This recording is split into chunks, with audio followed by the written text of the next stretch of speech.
I have students come up to me all the time after taking a semester in philosophy. There ought to be a rule.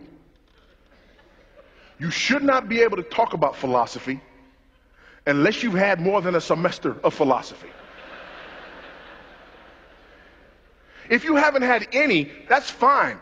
Talk away. But if you've had a semester, you are messed up.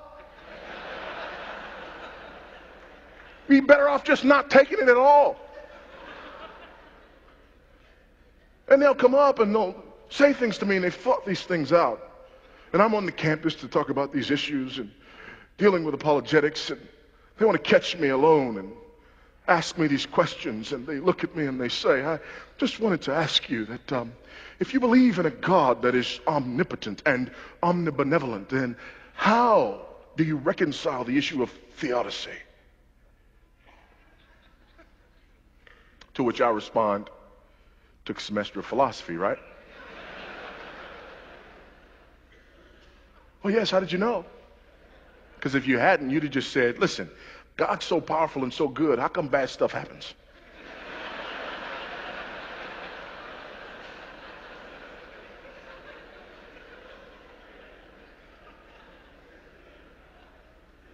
But I'm not going to answer the question until you ask it correctly. I worked on that all week. What do you mean ask it correctly? You're not asking the question properly. What do you mean ask the question properly? It's my question. You can't tell me how to ask my question. I will answer your question when you ask it properly. How do I ask it properly? Here's how you ask that question properly. You look me in my eyes and you ask me this. How on earth can a holy and righteous God know what I did and thought and said on yesterday and not kill me in my sleep last night? You ask it that way and we can talk. But until you ask the question that way, you don't understand the issue. Until you ask the question that way, you believe the problem is out there. Until you ask the question that way, you believe that there are somehow some individuals who in and of themselves deserve something other than the wrath of Almighty God. Until you ask me the question that way, until you flip the script and ask the question this way and say, why is it that we are here today? Why has he not consumed and devoured each and every one of us? Why, oh God, does your judgment and your wrath tarry? When you ask it that way, you understand the issue. When you ask it the other way, you believe in the supremacy of man. How dare God not employ his power on behalf of almighty man?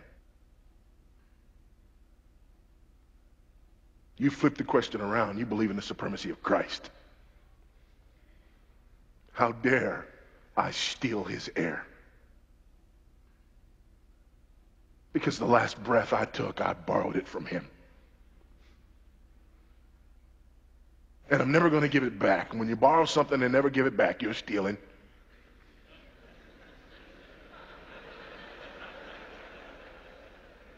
Some of you need to take a moment and get right now.